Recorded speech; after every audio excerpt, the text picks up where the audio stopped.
This is Scott the Fix-It Guy. Our goal with our videos is to empower you to be able to do the repairs on your own and save a whole lot of money and also get that great feeling of having fixed it by yourself.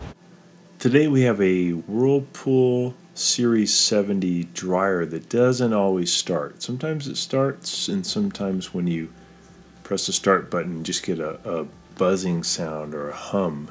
So we're going to unplug it. This may be due to a worn out motor, or it could be just a dirty motor. So we're going to try cleaning it first. Sometimes they just need a little cleaning. And while we're in there, we're going to change the belt. So we got to remove take the filter out and remove two Phillips head screws here on the top. It comes apart pretty easily. We've got it unplugged. These are actually really good dryers. They last a long time, but sometimes the motors get worn out. We're using a paint scraper to push in on a clip here on the right and a clip on the left, and then we can hinge the top panel up and out. Pretty cool. It's got a hinge on the back. Just push it out of the position. Make sure it doesn't fall on you. And I'm going to reach in and undo these two spade connectors for the door switch. Just going to pull those off. And then I got I have four total bolts that I need to remove for the front panel. There's two at the top and two at the bottom. Got the two top ones off. To get the bottom ones off, I'll go ahead and remove a panel down below it, an access panel, and I'll use a paint scraper to press in on a clip here, and then I'm going to pull the panel toward me. I'll do the same on the right side. I'll pull this panel access panel up and out of the way off of its clips. And I'm going to push in on this spring and remove it. These springs are to help the door to keep closed, but I want to get them off for now. So I'm going to push down to get that spring off. Then I'm going to remove these bolts off the back. Be careful when you remove these bottom bolts because the whole front panel is about to drop. So support it with your hand, and then you can get the front panel off.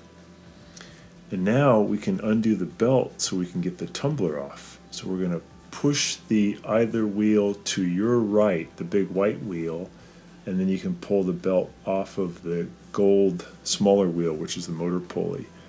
And then you can lift the tumbler off. I like to lift it off by the belt. The motor is down here on the right hand side, pretty dirty, full of lint. You want to see if you can turn it fairly easily. If you reach in there and you can turn it with your thumb and forefinger easily, then that means the bearings are okay. But if it's really hard to turn, probably means the bearings are shot and you got to put a new motor in. It could also mean there's something caught behind the motor on the fan, but usually it just means the bearings are bad. So these bearings are good. So I think if I clean this up, if I get all this lint out of here, it won't overheat, and then it should be able to keep running. If the motor gets too hot, it has a thermal cutout that'll stop power coming to it so it doesn't burn it up. And then when it cools down, it can start again.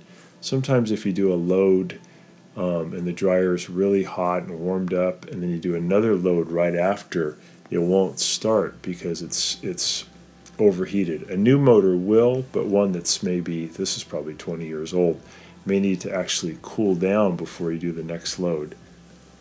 Or it could be just it's very dirty. So we're going to use a brush. You could use a vacuum with a brush by itself, a vacuum by itself.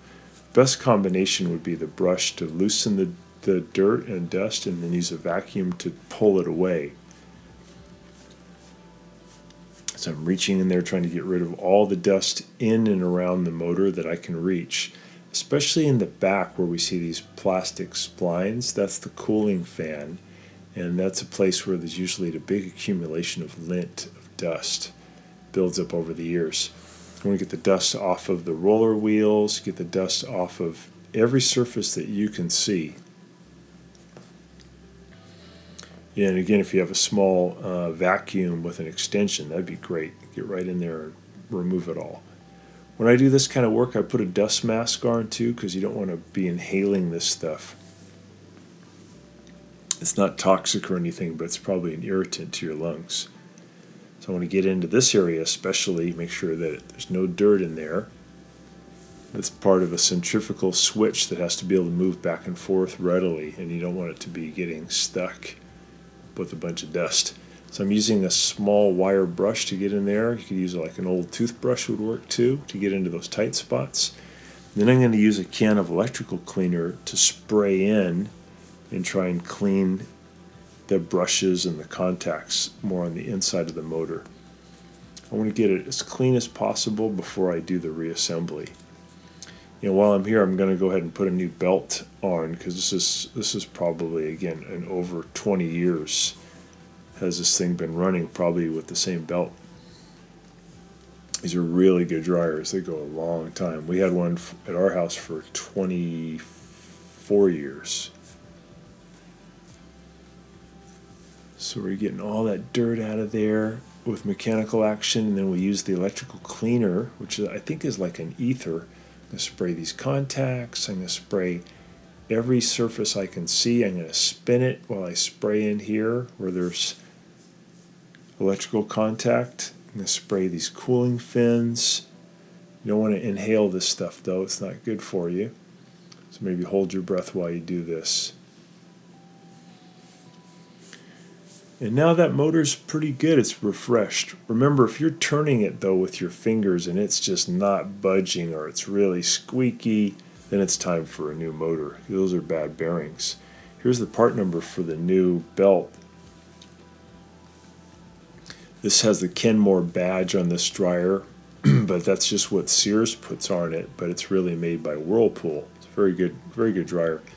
I'm comparing the old belt to the new belt, make sure I have the right belt, and they're the same size. The new belt's just going to last longer, the rubber's in better condition, less likely to break. So I'm putting the new belt onto the tumbler with the rubber side touching the tumbler and the cloth side up toward me. I'm going to get that tumbler into position. I'm going to put it back on the back support rolling wheels, and then I'm going to lay down so I can get close where I can put the belt back over the idler wheel first, and then I'll push the idler wheel to my right and stretch that belt up onto the motor pulley. And then before I do the reassembly, I'm going to grab the tumbler and I'm going to turn it to make sure that the belt won't slip off before I do the full reassembly. So I'm turning the tumbler clockwise and just making sure I do a full revolution, and that looks good. So I'm going to put the front panel back on. I'm going to make sure that I've got the front panel has a felt bearing that the tumbler rides on, so I'm going to get that in position, and then I'll lift up a little bit and I'll put that screw in on the upper left hand side. I'm going to just do that by hand. It's going to kind of get the front panel indexed in the right position so I can put the other screws in.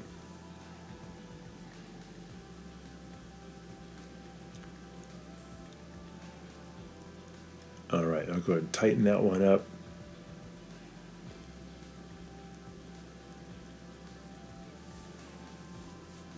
Do the left side. Oh, I'm sorry, right side. Just get it in by hand first and then tighten it up.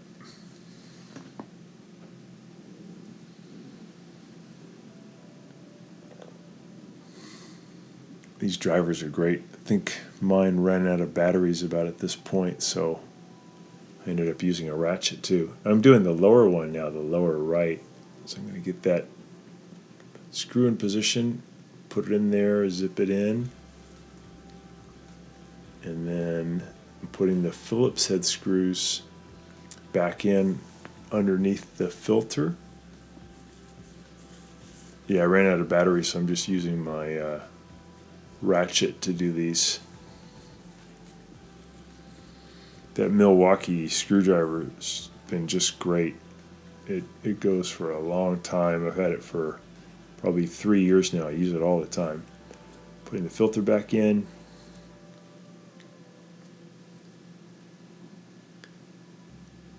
And I got one more screw I got to put in on the lower left to hold the front panel on. And again, I'm out of batteries, so I'm going to put that in. Yeah, the Milwaukee, you can get the extra batteries. You just keep a couple charged, and you can put a new one in and be back in action pretty quick. I think both of mine ran out, though. So I'm just going to tighten that up with a ratchet. I got to add those springs back in that are holding to help hold the door closed. And I'm going to stretch it down onto the frame here at the bottom. I'll do the same on the right hand side.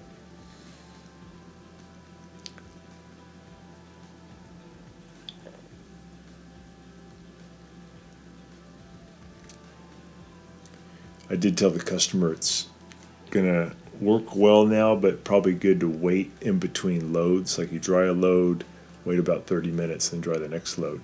So I'm putting this bottom panel back on. It's clips at the bottom, and then I'll just push it shut. It'll lock it shut. I'll plug it back in. Make sure the door is closed. We'll set the timer, and then we'll press start. See how it does. There we go. It's back running good.